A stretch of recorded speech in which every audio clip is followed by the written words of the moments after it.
Are you looking to level up your author business? Are you pounding your head against a wall, wondering what your next step should be? Then join me, Daniel Wilcox. And me, Sacha Black, as we haul ass each week in a bid to level up. Level up! Come along for the ride as we delve deep into the business of writing, Craft, entrepreneurship, and every level of the author journey. This is the Next Level Author Podcast. Hello, Achievers. This is episode 37 at last, because I definitely thought it was episode 37 4 episodes ago. And what is this of? This is the Next Level Author Podcast, a podcast where we hold each other to account and track our step-by-step progress as we level up our author business. My name is Sacha Black, and here with me every single week is... Daniel Wilcox. Hi. Hello. Episode 37. I feel like you're wishing away the episodes. No, honestly, I like the last time. To me, it's still episode 3. It's definitely not. Given on episode 33, I thought it was an episode 37, and then my last episode, which was episode 35, I still thought it was episode 37. It is at fucking last that we're on episode 37. Maybe it's week 37 of pandemic, which it very well may be, judging by when we started this podcast. Yeah, I know. I'm also mortified that you made me watch the episode the other day before the pandemic, and we both looked about 8 years younger. Yeah. I went down a rabbit hole in the evening, and I was just like, let's re-listen to the first episode and see what that was like. And we're so cheery, and we're so fresh-faced, and we're so unwizened to what the world would become. I know. So on that note, yeah, how has your week been? We actually haven't spent all week with each other this week. No, we haven't. I think I can feel it. Like there's just an aching. There's a hole in my heart where Sacha once was. Like, it's been a good week. It's been a hard week. So it's been a good week because I haven't been around you. Is that why? No, that's fine. I mean, if that's how this is going. Maybe that's what these wrinkle lines are for, is all the fucking interruptions. I can't even say the word. Yeah, no, it's been a good week. It's been, I guess, kind of productive. I've had a meltdown's the wrong word. I've had a lot of thinking about what I'm doing, where I want to go, what's efficient in terms of productivity. I had the first morning in months in which I sat down and wrote some words just simply because I was inspired, which was awesome. So I've actually nailed now a couple of paragraphs and chapters for the productivity book, which I feel good about. But yeah, comes a realization that it is holiday time for Dan massively, and I have managed to figure things out so I can take a whole week off over Christmas. Putting aside tiny little checking things, like the bulk of the stuff that expends energy and everything else I'm taking off. This morning, instead of doing the stuff I normally do, I sat down and I just played video games for 2-3 hours in bed, which I've not done in, I'm not joking, 4 years.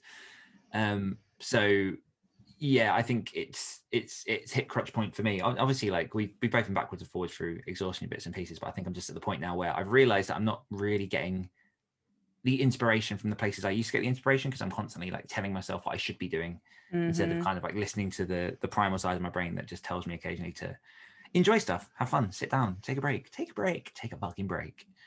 So that's my week. It's been good in that sense. I finished this is a spoiler for our task, but I finished the project on deadline, which was good. On deadline being the operative word. Don't even know what my task was. Well, this will be fun. Oh, I also watched your Angel episode as well when I watched that first episode, just because I needed a laugh, and you're such a good sport, Sacha. You can get fucked. So that was my week. How was yours? Well, it started really well because I thought my son was going back to school on Monday, and so we got him dressed and I took him to school because the school had told me he could return on the 7th. And I got back home full of the joys of being able to write and having silence and interruption-free time. And I took off my coat, I hung up my coat, and I got a phone call.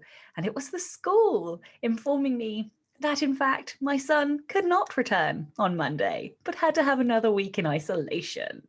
So there was a period, I would say, of about 90 minutes that I don't remember And I'm pretty sure Dan got the brunt of at least a good 10 minutes of those 90, where I don't think he got to say a single word down the phone. Just cried. I just shouted at the universe with Dan listening and swearing profusely. As I made my way back to school. And I just saw red, because I am so fucked off with this fucking bullshit coronavirus ridiculousness. Like, I'm so fucking over it. I need life to go back to normal now. I'm done. I'm very sorry to everybody who's had shit because of it. You know what? We've all had shit because of it. And, I've had very close family members. All of them have tested positive. How we didn't get it, I do not know. But we didn't. And I just want my fucking life back. Thank you very much. And I know I'm getting like more and more irrational about the whole situation, because like I got to the point this week where I was like, is the universe just telling me to give up? And like genuinely, that is where I got to. Like, and I know it's a mindset issue, but I am also human and I have low days. And I thought I was going to get a week to work. And so my son will have been at school for a grand total of 4 days this month. 4 days. Like, his education is suffering. My business is suffering. My fucking mindset is suffering. Everything is suffering. And yeah. So, I mean, like, that aside, the week was okay. Like, I got to go and see the chiropractor finally, which was amazing, because now I am pain-free again. Like, literally, I am in love with my chiropractor. He is the most amazing voodoo magician person with strange magical hands that contort me and crack me and do strange things to me that make me feel very nice. Thank you very much. And so I love him, and he's one of my favorite people. Like, I genuinely, and the thing is, like, I was talking to Chloe about this, and I was like, I actually think the chiropractor is my favorite form of self-care, because I was thinking about, like, at first I was like, oh no, this is just a medical appointment. And then, like, actually it's not. It's a form of self-care, because it brings me so much joy. And then I'm pain-free again. And then I get bendy and flexible. And then I can, like, spin on my spin bike, and I can do taekwondo pain-free. And so it's absolutely a form of self-care. And she was like, do you know, I think it's one of my favorite forms of self-care as well. Like, so she wasn't actually in pain, but she was like, yeah, if you're going, I'm gonna go. And so she, like, had some acupuncture and stuff, and she just came up feeling like $1 million as well. So yeah. And then acupuncture is where I draw the line. Just that's really? my 2 cents. And so yeah, and like, I have to admit though, I definitely stress bought 1 or 2 books. And by 1 or 2, I definitely mean that's in double figures this week. But I don't give any fucks. So that's the end of that story. On an interesting thread, the fact that you said, again, and we say this every week, and I hope that time returns to normal at some point, because do you think it's going to? I don't know. I think normality and routine helps bring that around, because there aren't like stringent checkpoints. But yeah, that call felt like 3 weeks ago. Like, that it was 6 days ago is unbelievable to me. Well, on a different note, the chiropractor stuff, I was a huge skeptic of chiropractic work until my back blew out last year, and I was literally like hobbling around the office at the beginning of the year for like 3 months or so. Saw a chiropractor, things popped, things cracked, things twisted in ways I didn't know they could twist. And it's weird to describe how physically light you feel afterwards. And like, it's just unbelievable, because I don't understand the science. And when I don't understand the science, I'm a skeptic. Well, they are all about joints and movement and stuff. Like, so basically one of the movements, so I think it's my sacroiliac something or other, but basically, the sacroiliac, yeah, you know how like your pelvis is sort of like got the big round elephant ears around the top. Well, because I had such a large baby, mine all didn't quite go back properly, and so it's fine until I, you know, like punch and kick people and get into fights in taekwondo, or like sit on a very hard wooden floor, and then basically the joint seizes. So he makes me put my hands out flat on a wall, and then I have to raise each leg, and like I raise one leg and it goes almost up to my ears, and then like I can't even get the other leg past like my hip point, and I'm like, why won't it go? And I was literally standing there like straining against this wall, trying to like, you know, sweat pouring as I'm trying to lift my leg up, and it just won't go. And then and I'm like, I don't understand why that happens. Anyway, and then he like crunched me and popped the joint back into the correct position, and up it went. And I'm like, I just don't, like, he's a voodoo doctor, I don't understand it, but it works, so whatever, I don't care, it works. I will gladly throw my money at him to fix me. Did I tell you my chiropractic story? And I'll make it quick because I'm aware we've got to, like, this isn't chiropractic. Darling, this is just a chit chat. We can just keep talking. I want to tell you about fasting as well. Okay. But no, my chiropractic appointment, so I've been to like a couple of doctors and everything else, and it was always just like, oh, physio, try all that stuff. And obviously I was physioing at the time. And then I went to a chiropractor and I sat down, and it was one of these free just like consultation appointments. It didn't do anything to me. Did the same of like making me stand, like checking me like alignment. So I sat down, went, I'll tell me what's the problem. So I said like, oh, it was around February time. My back just like, I was doing lots of running, I was doing this, and then just my back started to go on this side. And he looked at me, waited for me to go quiet, and then just went, did you go to the dentist in February? And Shut up. And I went, yeah. He went, do you have any fillings, anything on your left-hand side? And I just went, yes, I had a filling like at the back there. And he just went, yeah, that's your problem. And his theory was that it was basically that sometimes causes trauma. And obviously around that area, like with your jaw and your ears and stuff, are where your centers of balance are. And if some of those is slightly thrown off, then the body obviously works in opposites. And it then, the body makes up for it and tries to accommodate in certain ways for some of the damage that it's felt. So that was being carried in my back. So what this guy actually then did, he just had to work on my back. But a lot of what he did was like operating all the little bones at the back of my jaw. It was quite painful, I'll be honest. But did that, and then after like a few months, it was back to normal. Mad. Oh my like God, magic. This that is literally insane. Like, yeah. And now the guy's just buggered blown back my off to mind. Holland, and I miss him. But that's it. I completely believe though, because everything is connected in your body, and there's always referred pain. Like I whenever I so I had whiplash many years ago, but it was really severe. And instead of getting pain in my neck, I get pain down in my shoulder. But there's never anything there. And as soon as I get my neck readjusted, the pain in my shoulder goes. It's bizarre. Like our bodies are so fucking weird. Also, I'm basically like half a pound off of having lost half a stone. So hell yeah, you are. Yeah.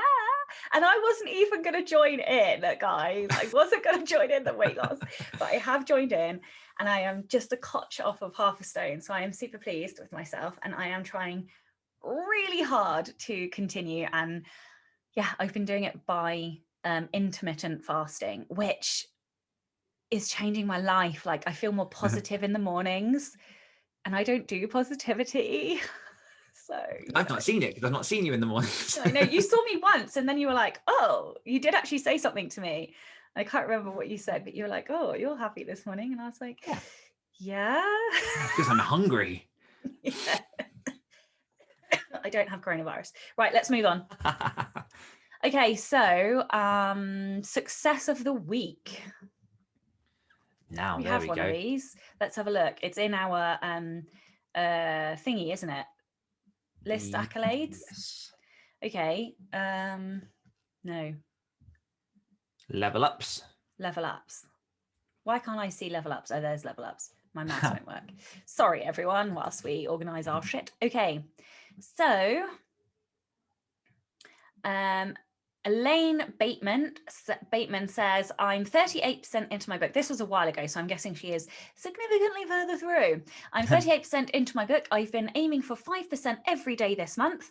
Yesterday went pear-shaped, but it's cool because I still wrote 3% and I'm happy. And I love that because I love incremental success. Like every time you put a single word down on the page, like y'all should celebrate because this has been a bitch of a year when it comes to getting words. So yeah, well done, Elaine. And for everybody else, if you haven't given us a success of the week, then please do drop it into the Facebook group, and we will shout you out at some point. Hell yes. So, do we have any new patrons? We have, and again, this feels like it was 1,000 years ago. We have Samantha Frost and Chris Kane. Awesome. Thank you guys very much for joining us. And by the time this goes out, we'll have already done the yes live, won't we? Yeah, okay, never mind then. It happened yesterday. I hope you enjoyed. Yeah. But for those listening who would like to get a very exclusive chit chat chinwag with Dan and myself, we run monthly ones for our patrons, and you can find out more at patreon.com/nextlevelauthors. And can I just shout out as well, Chris Kane, incredible author, awesome person. Go check out her podcast, which is called Right Away. And if people want to find out about Samantha Frost, who is one of my boot campers who actually smashed NaNoWriMo in 14 days, then check out her interview with John Crinnan on Great Writer Share. Awesome. Oh, bollocks. Something we enjoyed this week. Oh, God, every time. It hurts. Time. Oh, that one actually really hurt. That was so fucking British. Oh, bollocks. I'll go first, shall I do? Yeah, please do, darling, please do. So my my thing that I enjoyed, or that I'm enjoying, is The Last of Us, the video game part 2, because The Last of Us, you shut up, just search in silence. I'll fill up while you try and think of something. The Last of Us part 1 is hands down one of the greatest video games ever made, purely for the storyline, everything they've done. Naughty Dog is a fantastic game developer. They've done The Last of Us, they've done Uncharted, they've done Crash Bandicoot, for God's sake. But yeah, The Last of Us Part 2 actually came out about, I want to say, a year ago. It might even have come out this year. I don't know what time it is. It came out, and I've been trying to get around to it for ages, and I'm finally at the point in which I'm working through the game. And actually, The Last of Us was part of the inspiration behind the Rot series I wrote with Luke Condor. So it's nice to revisit that world and to see the inspiration that we used for the books, and to just play through and revisit the characters. And one thing that I do love about video games, particularly this type of video game, is they're very, very story reliant. They're very, very heavy on story. Because games used to be very sort of like thin story and just a lot of action, a lot of shooting and whatnot. But this one's just, it's slow, it's deliberate, it's tense. It just, holds you in. So yeah, I've been chipping away at that. And I've actually, while playing, as I said earlier, I've been trying to use it for inspiration, had these seeds for a potential second series within the Rot universe, which I've not yet spoken to Luke about. So Luke, if you listen to this, I would need to have a chat with you. Oh, that's exciting. Okay, are you ready now? Yeah, also, I loved Crash Bandicoot, so that's cool. Oh, hell yeah. Crash is phenomenal. Okay, so the thing that I have enjoyed this week is called Swearing is Good for You. It's a book. It's by Emma Byrne, and she's going to come on the Rebel Author podcast very soon. And I reckon I'm about halfway through the book. And it's such a throwback to my university days, because it's got a lot of neuroscience in it. So my first master's degree was in cognitive neuropsychology. God, I got so many degrees. I'm like, which one is it? No, I'm just kidding. I'm just kidding and joking. It's a joke. I just actually can't remember anything today. What was it? Yeah, cognitive neuropsychology. And so a lot of what she's saying in the book, I completely understand from a psychology perspective. I understand the neuroscience, and I'd forgotten how much I actually really loved my degree. Like I slag it off a bit these days because I'm like, I don't use my degree, rah, rah, rah. But actually I went to university and studied a thing I was deeply passionate about, and I'm okay with having done that. And this was a lovely reminder to all of those years, and it made me reach out and contact a few people like from my degree that I haven't spoken to in a while. So I enjoyed it for both of like the reasons that I've contacted people, and also that it's just fucking interesting. So yeah, and also now I have a total excuse to swear all the time. And the other thing that I loved, which I definitely highlighted and then took a photo of, is there are multiple research papers that say swearing is not a sign of limited vocabulary, because obviously, like, I love my mum dearly, but obviously she doesn't really want me to swear, and so she used to tell me, oh, you know, nearly real named myself then, you know, Sacha, you've got such a big vocabulary, why don't you use other words? Because I don't wanna, and I like swearing. It doesn't have the same oomph behind it, really, half the time.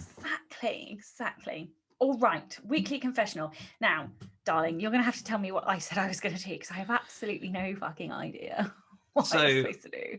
I've got yours here. I'm not sure if it's correct, though. I'll be honest. This week is weird. Sacha will do the mailing list move stuff. Oh, that doesn't sound right. That was the week before, which I did do. Oh, yeah, I'm looking at the wrong one, because that's also Dan will move house. No, that's right. No. No, I didn't update that one. Well, let's both get forfeits. Do you know what I think mine was? What? To input. It was to input, and mine was to hit my deadline.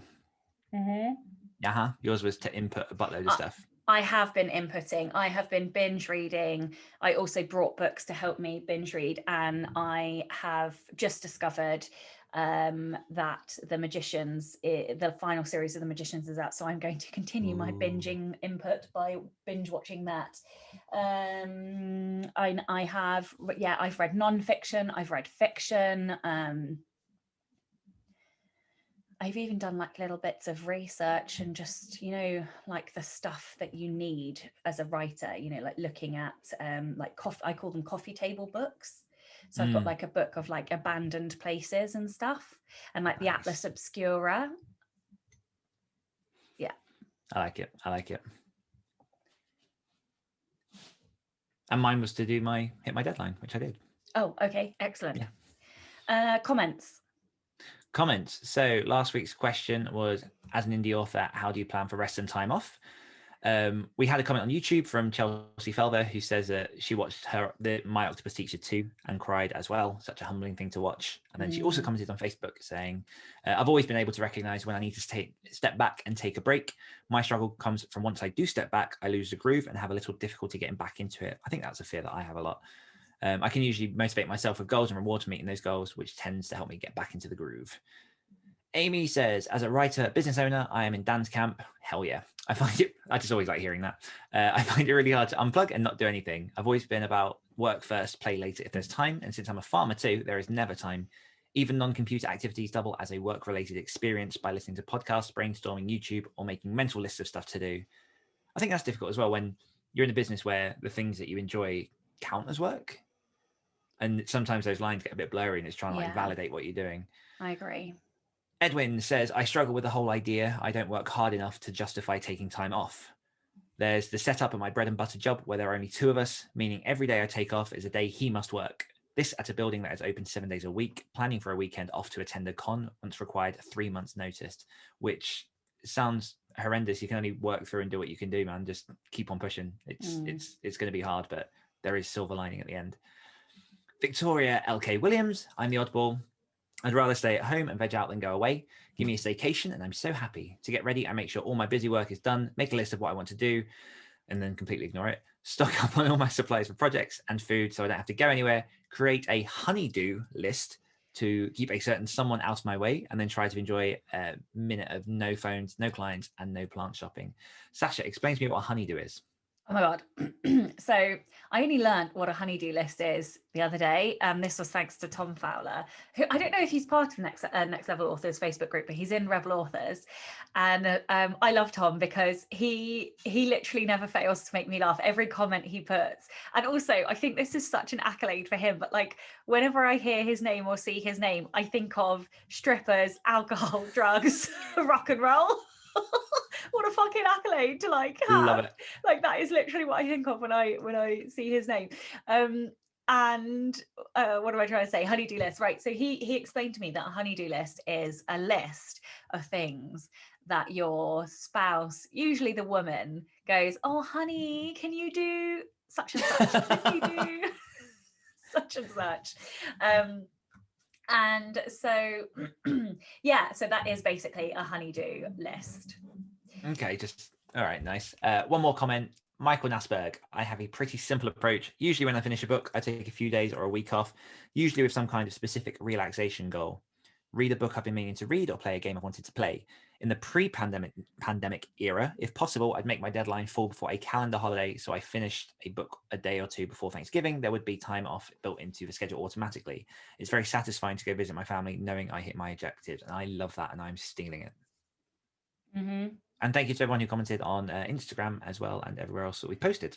Yes, thank you so much. We do love the comments, and I think we even we managed to actually reply to them this week, didn't Yeah, we? we did. Okay, so question of the week. This is a Not two-part yet. question. Oh, for God's sake. I was waiting to see if you got this. Have we got a challenge going, Sacha? Yes. Are we not going to mention? Are we going to do that before then? What? We shout out in the beginning. Okay.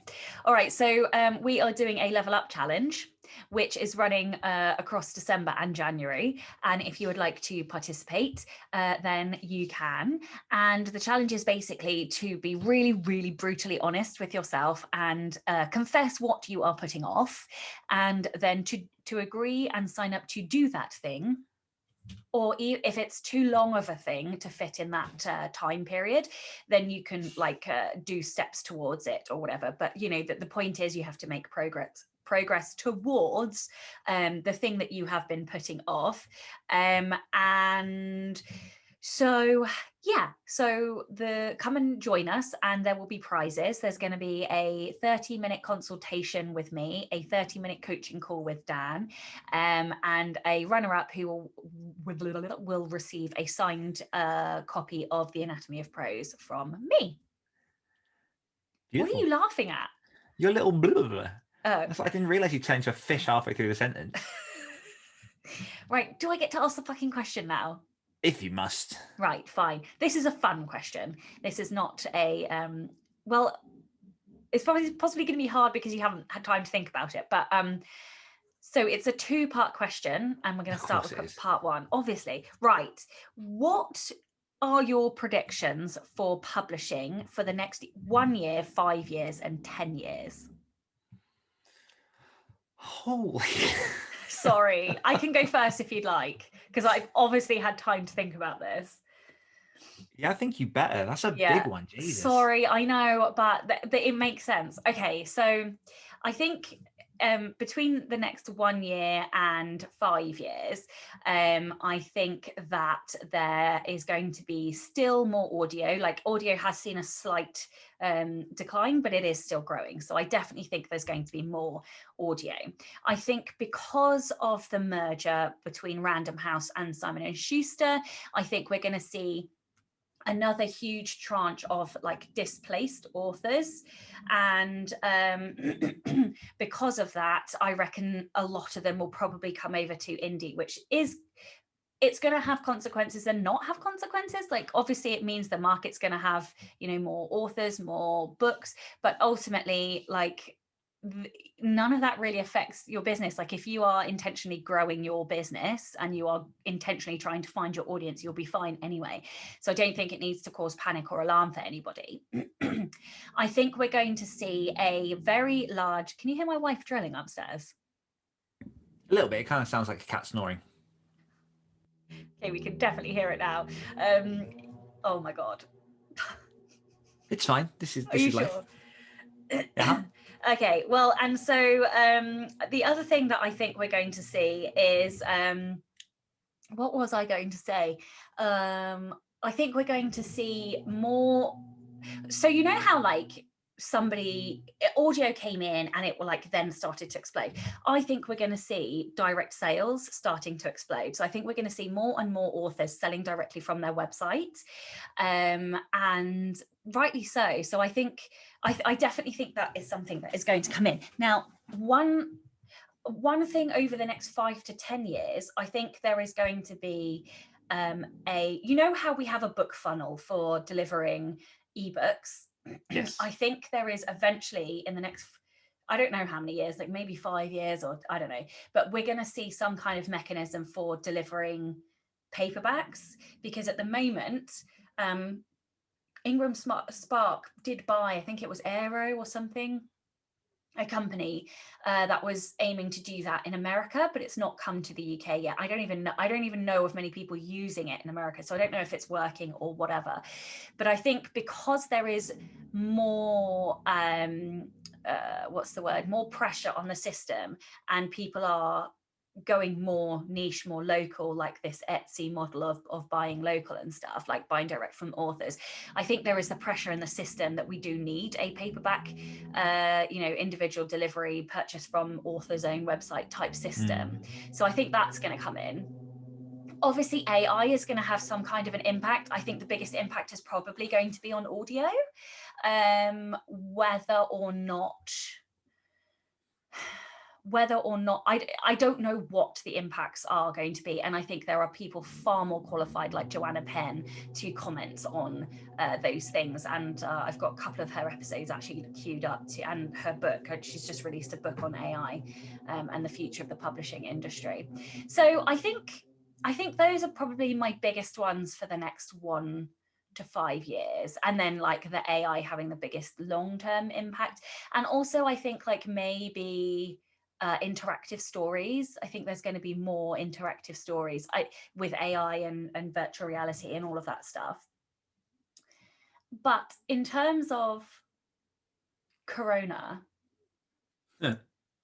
because ultimately in the next year, if I'm being perfectly honest, I don't think shit is going to clear up next year. I think it's going to be another year before we are out the other side, if I'm perfectly honest, which I don't want to hear. I know nobody listening really wants to hear it, but if we are going into next year, we have to be realistic about these things. And therefore, if we just never accept anything, but if we know that it's not going to strike midnight on the 1st of January and suddenly shit's going to be fixed, then I think we go into the year with a better attitude of, okay, this is our situation. Well, how do we make it work for us? And that's and that's really why I'm asking this question, I think.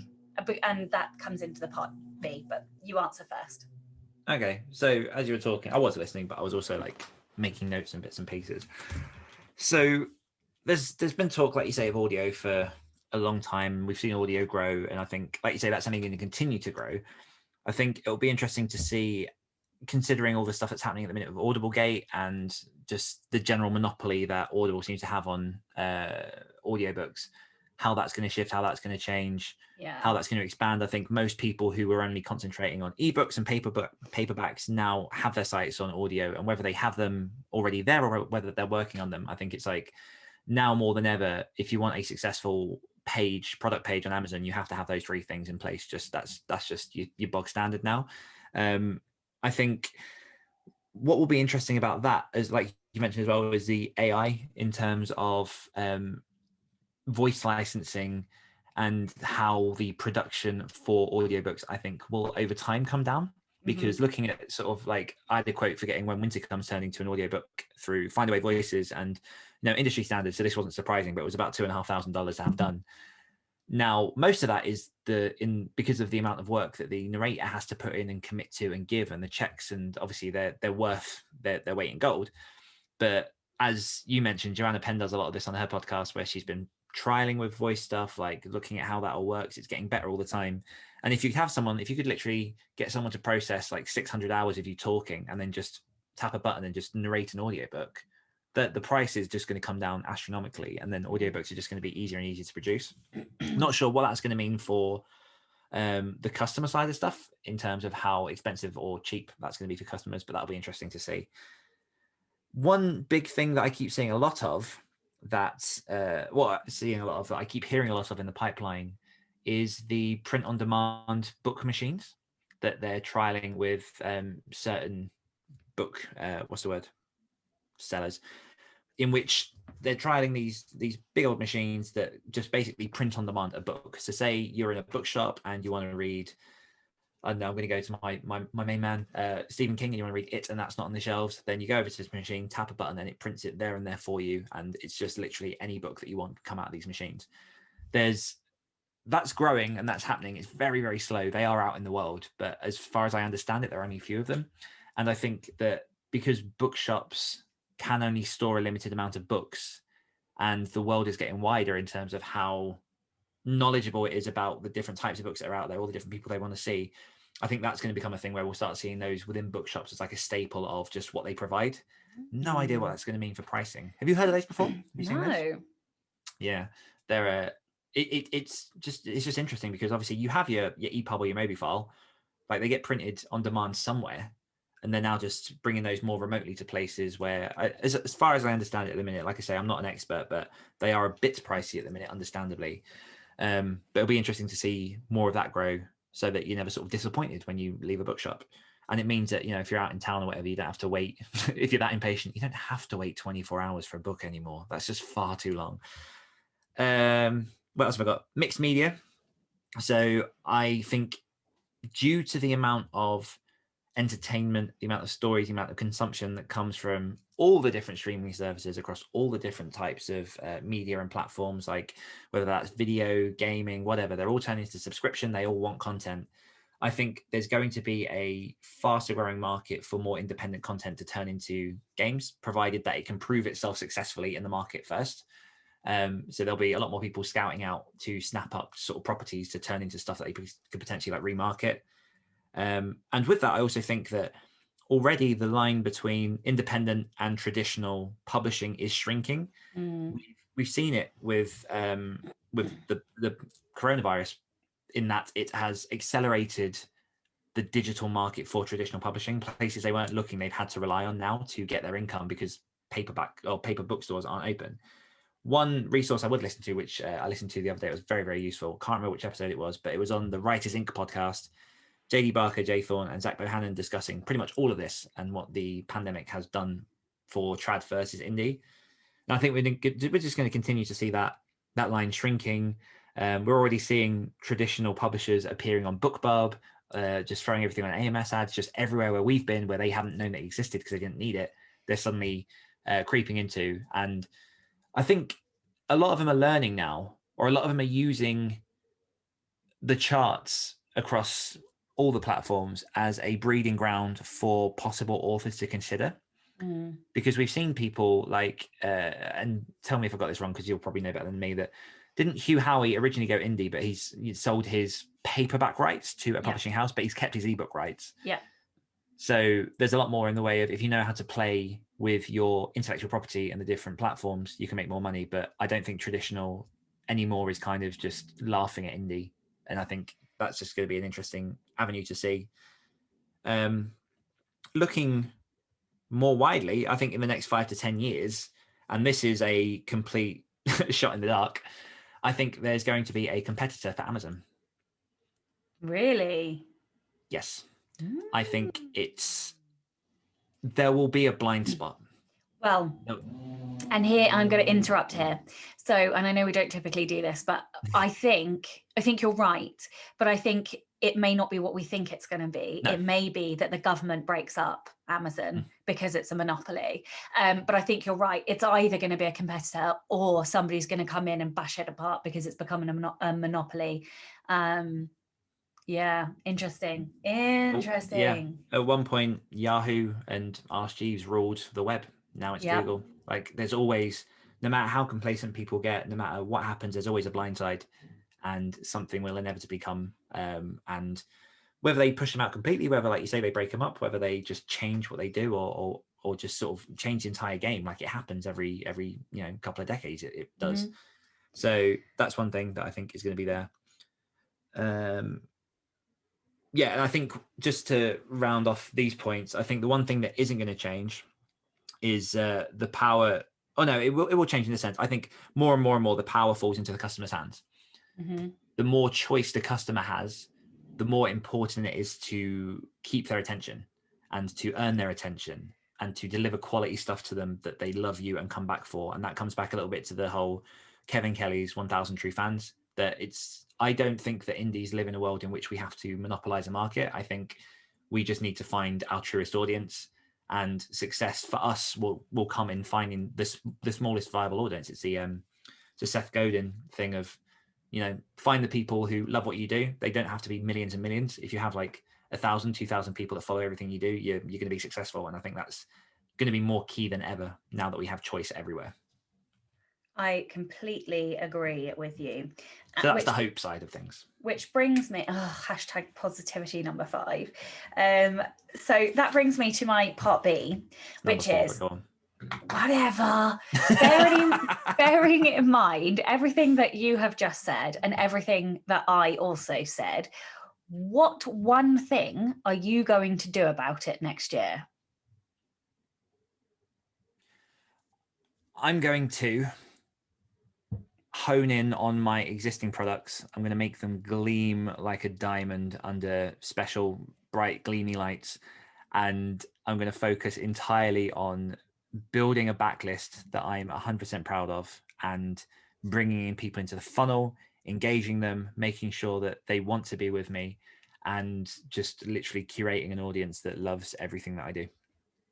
That's all I can do. That's all that relies on me. Is as long as I create the best thing that I can, as long as I can keep putting out products that people love and, you know, having some kind of impact on people, then that will keep moving me forward. And I have just realized that I think I want to swap my level up challenge, because I've just I think you're going to agree with me. I have been putting off starting my audiobooks because I'm afraid. So I think I am going to swap task, and I'm going to say I need to have started my audiobook by the end of January. Because your current task current task is the freebies, freebie marketing which is important, and I am still going to do it. The audiobook's a bigger challenge. It is a bigger challenge. I think it's financially the right challenge, and it's a more like, I know how to do it. I am just afraid, and I'm putting it off, and I just need to stop doing that. You didn't even know what the thing you were putting off was when you started off the putting off challenge. I know. Which is ironic, but at least I know now. So I need to focus more on audio, because I have a fucking podcast. I have more than one podcast, and people have asked. You'll smash it, come on. It's not the narration. What bothers me is recording it in the booth and it not being recorded at the right technical specifications, and then having to re-record everything. That is literally the only thing that's stopping me from doing it. Is I'm afraid that I will record the first chapter. So I might ask Carl. Just pay him to proof, just to make sure that first bit is right, and then I've also got a few narrators who do things for the other stories that I can put you in touch with them, because they've done some ACX stuff. Obviously, you're probably not going for ACX. It's just setting it up and because once I know it's going to be approved by ACX, because it meets the standards, then I can just carry on. But it's that initial bit. So that's it. Okay, how are we leveling up our business this week? I'm taking a week off. Are you this week? It's not Christmas though. Christmas week off. Well, that's not this week. So what the fuck are you going to do this week, bitch? You don't get off that lightly. I am going to schedule everything and have it ready to have a week off over Christmas. Excellent. That's my squeaky chair, just so that you know. Because I've also got, because we've got like 4 podcast episodes that we're sorting out the next week. I've got like 3 or 4 great writers share episodes to sort out. I've got to do some like client work. I've got to just, get bits and pieces. So there's a fair amount of work to make sure that I don't have to work. Okay. I'm shitting myself a little bit, because I'm going to do something that's going to make me very uncomfortable. I am going to go and do a test recording in my audio booth, and then I'm going to run it through. Hold on, you froze on my end. I don't know if that would have frozen for. What a shame! Protecting me from admitting what I'm going to achieve. It literally went, I'm going to. Yes, I get the chance to change it. No, okay, so I am going to record a test recording in my audio booth, and then I'm going to run it through the, what is it called? Quality checker? Audacity? Is it Audacity? Is it Audacity? The checker, the ACX checker. I think it's Audacity, the ACX check. I'm going to run it through there. That's it. Okay. That's all I'm saying, because it's going to require some mental working out in order to get me in that booth to do it. So that's enough of a challenge this week. Oh God, why have I said that's what I'm going to do?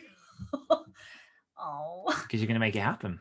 I know, but I don't wanna. Oh. Okay. Question of the week. What are your predictions for the next 1, 5, and 10 years in publishing? This is And going to be that's interesting. it. Yeah, it's going to be interesting. Yeah, it was a bit different as a question. I was just like, I want to ask a fun futuristic question. So, okay, that's like it. We will see you next week. Bye-bye now. Bye, bye. Hungry for more? If you enjoyed this podcast, you can hear more of my angelic accent and Dan's dulcet tones on our other podcasts. For more of me, check out the Great Writer Share podcast. For more of me, listen to the Rebel Author podcast. We'll be back next week holding each other to account as Dan And Sacha become next level authors. Oh, what episode is this? 37. No, I think we've done 37. I mean, Come if you want on. to question me again, It's been episode 37 for like the last 4 fucking episodes. It cannot still be episode 37. no, Daniel. let's rehash this. On episode 33, you thought it was episode 37. What? Like, I didn't. Oh, for God's sake, it actually is episode 37. Oh, for God's sake, Daniel. How is this Why do I finally like episode 37? Right. Because it's 2020 and... Wait, you got to make the camera on you before we start. Oh, yeah. Okay. It's all about me, darling. Oh.